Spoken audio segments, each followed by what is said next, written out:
Hello दोस्तों, आज से हम लोग स्टार्ट करते हैं क्लास 10th की फिजिक्स का पहला चैप्टर प्रकाश का परावर्तन और इसका ऑब्जेक्टिव क्वेश्चंस देखने वाले। चलिए हम लोग क्वेश्चंस पे चलते हैं। पहला क्वेश्चन है, प्रकाश के परावर्तन के कितने नियम हैं? प्रकाश के परावर्तन के कितने नियम हैं? Option A 1, B 2, C 3, D 4। तो प्रकाश के परावर्तन के कितने नियम होते हैं? 2 नियम होते हैं। Option number B. चलिए अगला क्वेश्चन चलते हैं। सेकंड क्वेश्चन है, समतल दर्पण द्वारा बना प्रतिबिंब होता है। समतल दर्पण द्वारा बना प्रतिबिंब होता है। ए वास्तविक, बी काल्पनिक, सी ए और बी दोनों, डी इनमें से कोई नहीं। तो समतल दर्पण द्वारा बना प्रतिबिंब कैसा होता है? वो होता है काल्पनिक। Option number B. चलिए देख लेते हैं इसको। अगर कोई दर्पण है, ये हमारा समतल दर्पण है, अगर दर्पण के आगे प्रतिबिंब बनता है तो वो होगा वास्तविक। वो कैसा होगा? वास्तविक। और दर्पण के पीछे बनेगा तो वो होगा काल्पनिक। कैसा होगा? काल्पनिक। तो समतल दर्पण में प्रतिबिंब कहाँ बनती है? पीछे बनती है। प्रतिबिंब कहाँ बनती है? पीछे। पीछे बनने का मतलब कैसा होगा? काल्पनिक होगा। Option number B. चलिए अगला क्वेश्चन से देखते हैं। तीसरा नंबर, प्रकाश की किरणें गमन करती है। प्रकाश की किरणें गमन करती है। ए सीधी रेखा में, बी टेढ़ी रेखा में, सी किसी भी दिशा में, डी इनमें से कोई नहीं। तो प्रकाश की किरणें गमन करती है किस रेखा में? तो सीधी रेखा में। Option number A. Option number A. अगला क्वेश्चन 4 नंबर, दर्पण के सामने किसी भी दूरी पर स्थित वस्तु का प्रतिबिंब सीधा प्रतीत होता है तो दर्पण है। कह रहा है कि प्रतिबिंब कैसा बनता है? सीधा, तो वह दर्पण है। ऑप्शन ए केवल समतल, केवल अवतल, केवल उत्तल, डी या तो समतल या उत्तल। तो देखिए सीधा प्रतिबिंब समतल और उत्तल दोनों में बनती है, तो इसलिए हमारा ऑप्शन हो जाएगा डी। Option number D. अगला क्वेश्चन 5 नंबर, परावर्तन के नियम से निर्धारित होता है। परावर्तन के नियम से क्या निर्धारित होता है? ऑप्शन ए है आपतन कोण बराबर परावर्तन कोण, ये तो सही कह रहा है। बी परावर्तन कोण बराबर अपवर्तन कोण, इसमें तो अपवर्तन बनता ही नहीं है परावर्तन में। सी आपतन कोण बराबर विचलन कोण, ये भी गलत है। इनमें से कोई नहीं। तो परावर्तन के नियम में क्या निर्धारित होता है? आपतन कोण और परावर्तन कोण आपस में बराबर होता है। ऑप्शन नंबर ए होगा। 6 नंबर क्वेश्चन, समतल दर्पण की फोकस दूरी होती है। देखिए फोकस कहाँ बनता है? ये कोई गोला है, ठीक है। अगर इस इधर रंग देते हैं तो ये बन जाएगा हमारा अवतल दर्पण और बीच में हो जाएगा सेंटर, और ये मिलाएंगे यहाँ पे बनेगा ध्रुव, और सी और पी के बीच में होता है फोकस।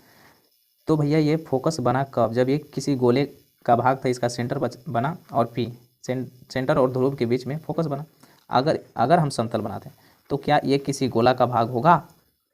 तब होगा, लेकिन पता नहीं कितना दूर जाएगा। तो पता नहीं होने का मतलब, कितना दूर जाने का मतलब कि वो क्या हो जाएगा? अनंत हो जाएगा। इसकी फोकस बनेगा लेकिन बहुत दूर पे बनेगा, तो बहुत दूर पे बनने का मतलब क्या होगा? अनंत होगा। ऑप्शन नंबर ए होगा। चलिए 7 नंबर देखते हैं, अवतल दर्पण के सामने वस्तु को कहाँ रखा जाए ताकि प्रतिबिंब उल्टा, वास्तविक और समान। देखिए इन तीनों में से ये वाला देखिए समान कर, तो प्रतिबिंब कहाँ पे समान बनेगा? कहाँ पे रखेंगे वस्तु तो प्रतिबिंब समान बनेगा? देखिए ये है अवतल दर्पण, ये है ध्रुव, और ये सेंटर, और ये फोकस। तो अगर अनंत पे रखेंगे तो इसका बनेगा फोकस पे। ध्यान से सुनिएगा, अगर वस्तु हम अनंत पे रखते हैं तो प्रतिबिंब कहाँ बनती है? फोकस पे। अगर अनंत और सी के बीच में रखते हैं तो इसका प्रतिबिंब सी तथा एफ के बीच में बनता है। सी तथा एफ के बीच में। अगर सी पे वस्तु है तो उसका प्रतिबिंब सी ए पे बनेगा। तो भैया जहाँ पे रखें वहीं पे बना, इसका मतलब दोनों बराबर होगा। जितना बड़ा वस्तु रखेंगे उतना ही बड़ा प्रतिबिंब बनेगा। तो कहाँ पे रखने पे बनेगा? सी पर। तो हमारा ऑप्शन नंबर सी, यानी सी वक्रता केंद्र है। ऑप्शन नंबर सी होगा। चलिए अगला क्वेश्चन देखते हैं। 8 नंबर, उत्तल दर्पण में बना काल्पनिक प्रतिबिंब होता है, कैसा होता है? ऑप्शन ए सीधा एवं आवर्धित, बी उल्टा एवं आवर्धित, सी सीधा एवं हरासित, डी इनमें से कोई नहीं। उत्तल दर्पण करा तो उत्तल दर्पण में सीधा प्रतिबिंब बनता है, और कैसा बनता है? छोटा। हरासित मतलब छोटा। Option number C. अगला क्वेश्चन 9 नंबर, दाढ़ी बनाने के लिए कौन सा दर्पण उपयुक्त है? तो दाढ़ी बनाने में किसका इस्तेमाल होता है? ए समतल दर्पण, बी उत्तल दर्पण, सी अवतल दर्पण, डी इनमें से कोई नहीं। तो दाढ़ी बनाने के लिए कौन सा दर्पण उपयुक्त होता है? अवतल दर्पण, ऑप्शन नंबर बी। अगला क्वेश्चन 10 नंबर, किसी कार के अग्रदीप में प्रयुक्त दर्पण निम्नलिखित में से कौन है? यहाँ पे कहा गया है कि किसी कार के अग्रदीप जो हेडलाइट होता है उसमें कहा गया। तो आपने हेडलाइट देखा होगा, हेडलाइट ऐसा होता है और इसमें एकदम चिकना होता है ना, यहाँ पे बल्ब लगा रहता है। तो इसकी जो सतह है ये ऐसा धंसा हुआ, तो धंसा हुआ जो दर्पण होता है उसे कहते हैं अवतल दर्पण। क्या कहते हैं? अवतल दर्पण। तो अग्रदीप यानी हेडलाइट में कौन सा दर्पण उपयुक्त होता है? अवतल दर्पण उपयुक्त होता है। लेकिन यही कहता है कि ड्राइवर के बगल में कौन सा दर्पण होता है? तो वो होगा उत्तल दर्पण। लेकिन अग्रदीप का है तो अग्रदीप कौन सा दर्पण होता है? अवतल दर्पण होता है, ऑप्शन नंबर ए। अगला क्वेश्चन 11 नंबर, किसी दर्पण का उपयोग फर्स्ट दृश्य, फर्स्ट मतलब पीछे देखने के लिए दर्पण के रूप में किया जाता है। यहाँ पे पूछा गया कि किस दर्पण का उपयोग पीछे देखने के लिए किया जाता है? उत्तल दर्पण, अवतल दर्पण, समतल दर्पण, डी इनमें से कोई नहीं। तो पीछे देखने के लिए किस दर्पण का उपयोग होता है? उत्तल दर्पण, ऑप्शन नंबर ए। अगला क्वेश्चन 12 नंबर, नई कार्तीय परिपाटी के अनुसार दर्पण के सामने रखे गए बीम की दूरी ली जाती है। अब यहाँ पे ध्यान से समझना, क्या कहा गया कि नई कार्तीय परिपाटी के अनुसार दर्पण के सामने रखे गए बीम की दूरी, दर्पण के सामने कहा गया। देखो ये कोई दर्पण है, तो अगर दर्पण के सामने है तो ये इधर वाला ऋणात्मक होगा और इधर वाला धनात्मक। यानी दर्पण के सामने या तो प्रतिबिंब बने या तो हम वस्तु रखें। तो दर्पण के अगर सामने वस्तु है या प्रतिबिंब है तो वो क्या लिया जाएगा? माइनस। और दर्पण के पीछे यदि प्रतिबिंब बने तो वो कैसा लिया जाएगा? प्लस। तो यहाँ पे क्या कहा गया? नई कार्तीय परिपाटी के अनुसार दर्पण के सामने तो दर्पण के सामने वाला कैसा होता है? ऋणात्मक होता है, option number B, option number B. अगला क्वेश्चन 13 नंबर, निम्न में से किस दर्पण की फोकस दूरी धनात्मक होती है? फोकस दूरी धनात्मक होती है, फोकस उधर बनेगा जिधर सेंटर होगा। तो दोनों दर्पण हम लोग देख लेते हैं। ये अवतल दर्पण है ये, और ये ध्रुव है, और ये सी, और ये एफ होगा। ये है उत्तल दर्पण। तो ये इधर गोला का भाग होगा, इधर होगा ना ये, तो यहाँ इधर से ये पी और ये हो जाएगा सी, और इसके बीच में फोकस। अभी हम लोग देखें कि अगर लेफ्ट साइड रहेगा, लेफ्ट साइड तो इधर माइनस होता है और राइट साइड प्लस होता है। तो अगर अवतल दर्पण में देखेंगे तो फोकस लेफ्ट साइड है। किधर है? Left side. यानी इसकी अवतल दर्पण की फोकस क्या हो जाएगा? माइनस। और उत्तल दर्पण में देखा जाए तो फोकस किधर है? राइट साइड है। और राइट साइड वाला सब क्या होता है? प्लस होता है। क्या होता है? प्लस। तो यहाँ पे कहा गया कि निम्न में से किस दर्पण की फोकस दूरी धनात्मक होती है? तो धनात्मक यानी राइट साइड में किसकी फोकस है? तो उत्तल दर्पण की है। और उत्तल दर्पण ऑप्शन नंबर बी में, ऑप्शन नंबर बी में। अगला क्वेश्चन 14 नंबर, यदि किसी बीम के प्रतिबिंब का आवर्धन ऋणात्मक है तो उस प्रतिबिंब की प्रकृति होगी ए वास्तविक और उल्टा, बी वास्तविक और सीधा, सी आभासी और सीधा, डी आभासी और उल्टा। इसमें क्या कहा गया कि यदि किसी बीम के प्रतिबिंब आवर्धित ऋणात्मक होगा तो ऋणात्मक होने का मतलब कि दर्पण के सामने होगा, और दर्पण के सामने होगा तो वास्तविक होगा। कैसा होगा? वास्तविक। वास्तविक और उल्टा होगा, ऑप्शन नंबर होगा ए, ऑप्शन नंबर ए। अगला क्वेश्चन 15 नंबर, दंत विशेषज्ञ किस दर्पण का उपयोग मरीजों के दांतों का बड़ा प्रतिबिंब देखने के लिए करता है? डॉक्टर किस दर्पण का उपयोग करता है? ऑप्शन ए समतल दर्पण, बी अवतल दर्पण, सी उत्तल दर्पण, डी इनमें से कोई नहीं। तो दंत विशेषज्ञ मरीजों को देखने के लिए कौन सा दर्पण का इस्तेमाल होता है? तो वो होता है अवतल दर्पण, ऑप्शन नंबर बी। अगला क्वेश्चन है 16 नंबर में कहा गया है कि गोलीय दर्पण परावर्तक पृष्ठ की वृत्ताकार सीमा रेखा का व्यास कहलाता है। ए मुख्य फोकस, बी वक्रता त्रिज्या, सी प्रधान अक्ष, डी गोलीय दर्पण का द्वारक। तो इसमें देखो यहाँ पे क्या कहें? गोलीय दर्पण के परावर्तक पृष्ठ की वृत्ताकार सीमा, वृत्ताकार सीमा को क्या कहते हैं? प्रधान अक्ष कहा जाता है, प्रधान अक्ष। ऑप्शन नंबर सी।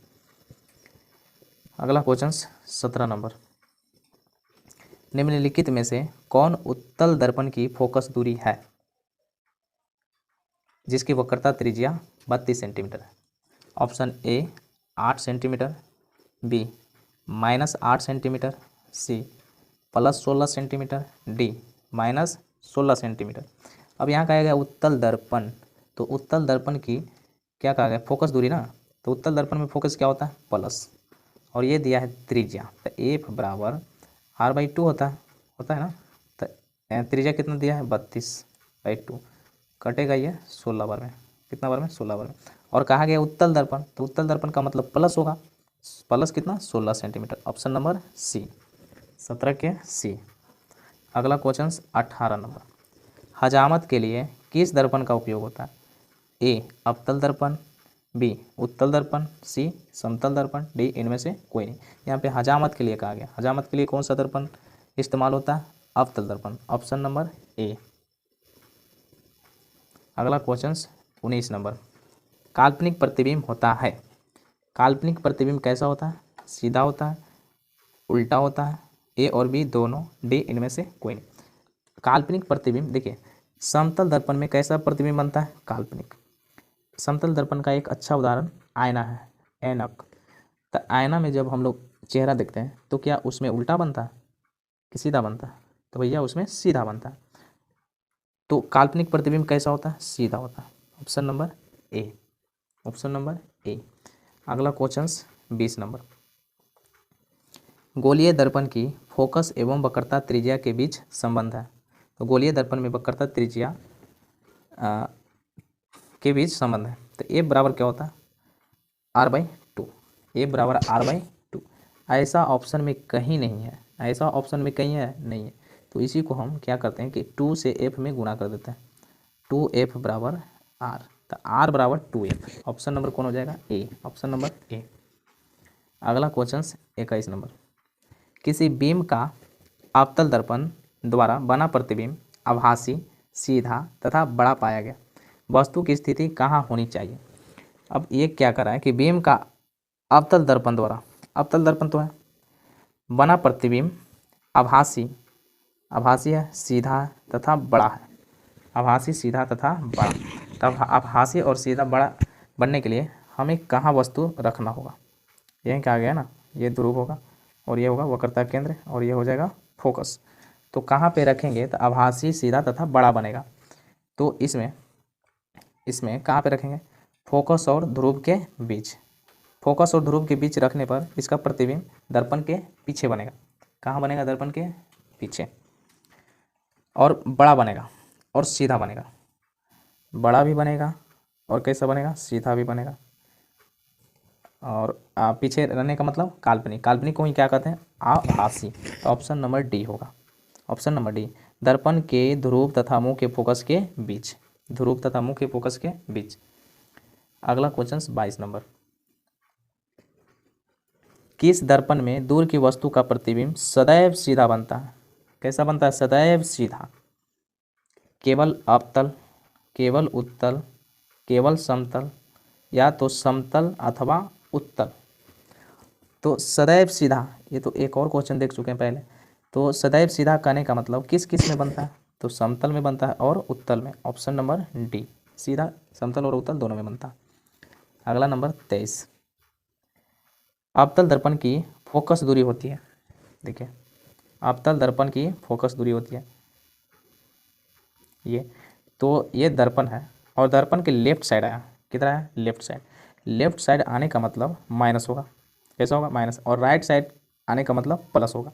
तो अवतल दर्पण की फोकस, अवतल दर्पण में फोकस किधर है? लेफ्ट साइड, और लेफ्ट साइड क्या होता है? ऋणात्मक होता है। Option number B, option number B. अगला क्वेश्चन 24 नंबर, किस दर्पण से हमेशा वस्तु से छोटा प्रतिबिंब प्राप्त होता है? वस्तु से हमेशा छोटा कहा गया, ए उत्तल, बी अवतल, सी समतल, डी कोई नहीं। तो दर्पण से हमेशा वस्तु, किस दर्पण से हमेशा वस्तु से छोटा प्रतिबिंब प्राप्त होता है? तो हमेशा छोटा किस में मिलेगा? उत्तल में मिलेगा। Option number A. अगला क्वेश्चन 25 नंबर, परावर्तन का कोण होता है, परावर्तन का कोण होता है, देखिए यहाँ पे आपतित किरण और दर्पण की सतह के बीच का कोण, ये समतल दर्पण है और ये आने वाली किरण आपतित किरण और ये जाने वाली किरण परावर्तित किरण, और इसके बीच में होता है अभिलंब, इसके बीच में क्या होता है, अभिलंब होता है। क्या कहा गया ऑप्शन में देख लेते हैं, आपतित किरण और दर्पण की सतह के बीच का कोण, नहीं, आपतित किरण और दर्पण की सतह पर खींचे गए अभिलंब के बीच का कोण, आपतित किरण ये है और दर्पण की सतह ये है, पर खींचे गए अभिलंब के बीच कोण, ये तो आपतन कोण होगा, ये कौन सा कोण होगा, आपतन।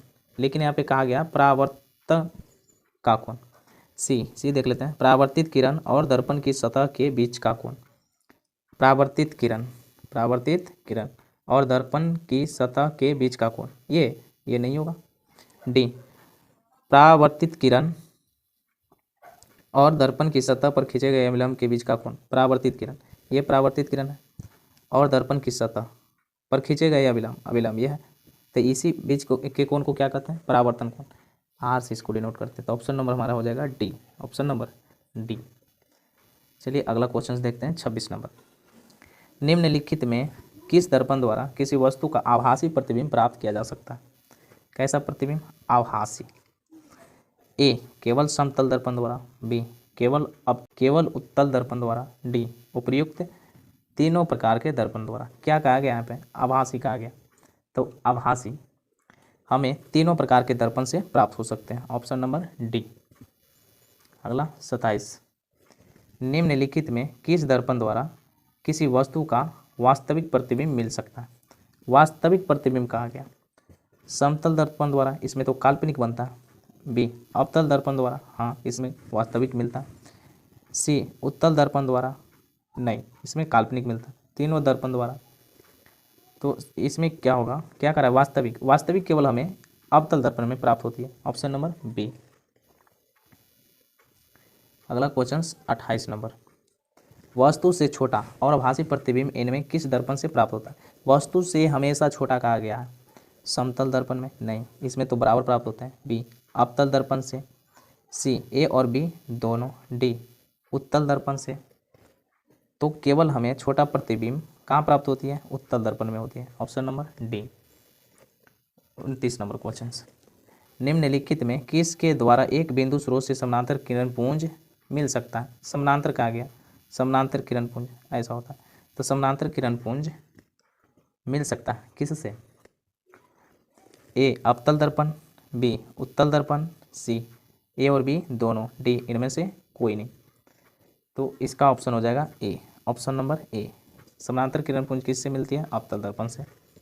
अगला क्वेश्चन 30 नंबर, कहाँ पर स्थित होने से वस्तु का प्रतिबिंब अवतल दर्पण की फोकस पर बनता है, यहाँ पे कहा गया फोकस पर, तो देखिए कहाँ पे वस्तु रखेंगे तो कहाँ प्रतिबिंब बनेगा, इसको याद कर लेना एकदम बढ़िया से। ये देखो ये ध्रुव है, ये क्या है ध्रुव, और ये सी और ये एफ, तो इधर मान लेते हैं अनंत पे अगर रखते हैं तो वो कहाँ बनती है, फोकस पे, तो यहाँ पे पूछा ही गया है कि फोकस पर कब बनेगा, तब हम कहाँ रखेंगे तो फोकस पे बनेगा, अनंत पे, कि कहाँ पे वस्तु रखेंगे तो कहाँ प्रतिबिंब बनेगा, तो अनंत पे रखे तो कहाँ बना, एफ पर, अनंत पे रखने पर बना एफ पर, और अनंत और सी के बीच में रखते हैं तो इसका प्रतिबिंब बनता है सी तथा एफ के बीच, सी तथा एफ के बीच, अगर सी पे रखते हैं तो उसी पे बन जाता है, सी पे रखने पर वस्तु प्रतिबिंब कहाँ बनेगा, सी पर, और अगर एफ और पी के बीच में रखते हैं तो इसका प्रतिबिंब दर्पण के पीछे बनता है, कहाँ बनता है, दर्पण के पीछे, और ये बनेगा सीधा, बाकी इधर वाला सब कैसा बनता है, उल्टा बनता है। तो यहाँ पे देख लेते हैं कि कहाँ पर स्थित होने से वस्तु का प्रतिबिंब अवतल दर्पण की फोकस पे बनता है, तो फोकस पे बनने के लिए वस्तु कहाँ होना चाहिए, अनंत पे होना चाहिए, कहाँ पे होना चाहिए, अनंत पे, तो इसका आंसर हो जाएगा अनंत पे, option number D, option number D. अगला क्वेश्चन 31 नंबर, अवतल दर्पण की फोकस दूरी उसकी वक्रता त्रिज्या की क्या होती है, तो वो होती है आधी, ऑप्शन नंबर बी। अगला क्वेश्चन 32 नंबर, एक अवतल दर्पण में वस्तु की स्थिति फोकस और ध्रुव के बीच हो तो प्रतिबिंब होगा, किस में कहा गया, अवतल दर्पण में कहा गया। तो अवतल दर्पण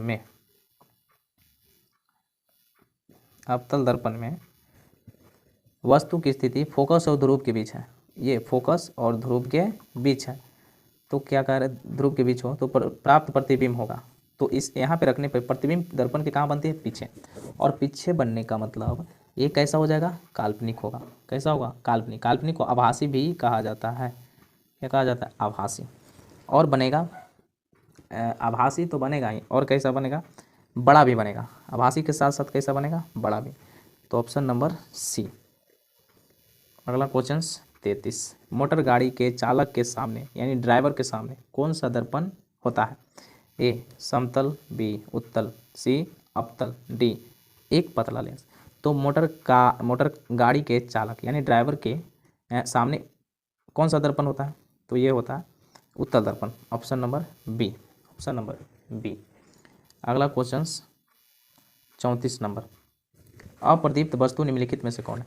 अब देखिए, वस्तुएं दो प्रकार के होते हैं, प्रकाश स्रोत के माध्यम से अगर जो प्रकाश निकाले उसको कहते हैं प्रदीप्त। उसको क्या कहते हैं, प्रदीप्त। इसको दीप्तिमान भी कहा जाता है, इसको दीप्तिमान भी कहा जाता है, दीप्तिमान भी कहते हैं।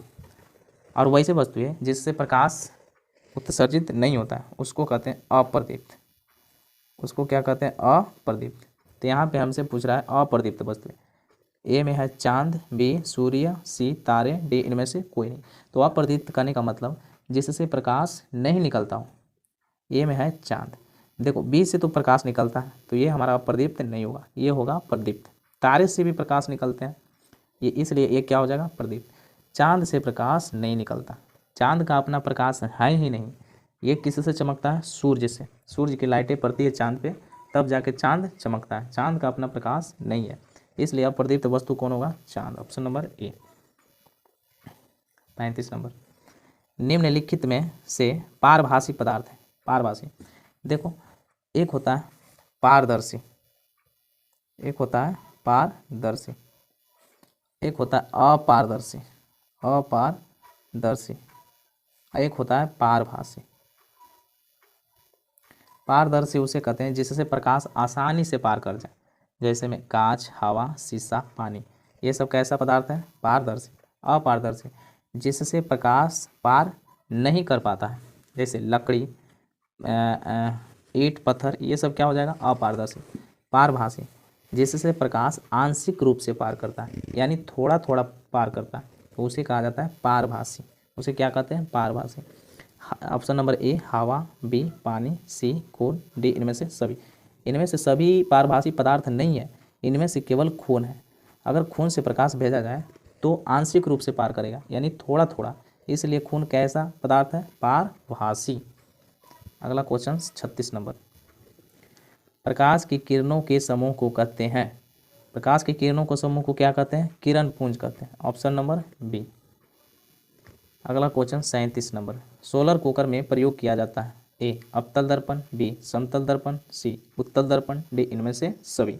तो सोलर कुकर में किस दर्पण का इस्तेमाल होता है, वो होता है अवतल दर्पण। Option number A, option number A. अगला क्वेश्चन 38 नंबर, इनमें से कौन दर्पण का सूत्र है। तो दर्पण का सूत्र होता है 1/f बराबर 1/v प्लस 1/u, 1/u।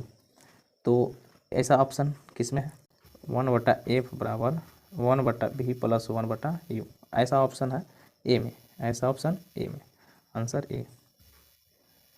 अगला क्वेश्चन 39 नंबर, किस दर्पण से वस्तु का बड़ा प्रतिबिंब बनता है। तो बड़ा प्रतिबिंब किस में बनता है, सिर्फ अवतल में बनता है। 39 का बी, 39 बी। अगला क्वेश्चन 40 नंबर, निर्देशांक चिन्ह परिपाटी के अनुसार गोलीय दर्पण के लिए आवर्धन होता है। आवर्धन यानी m बराबर -v/u होता है, -v/u।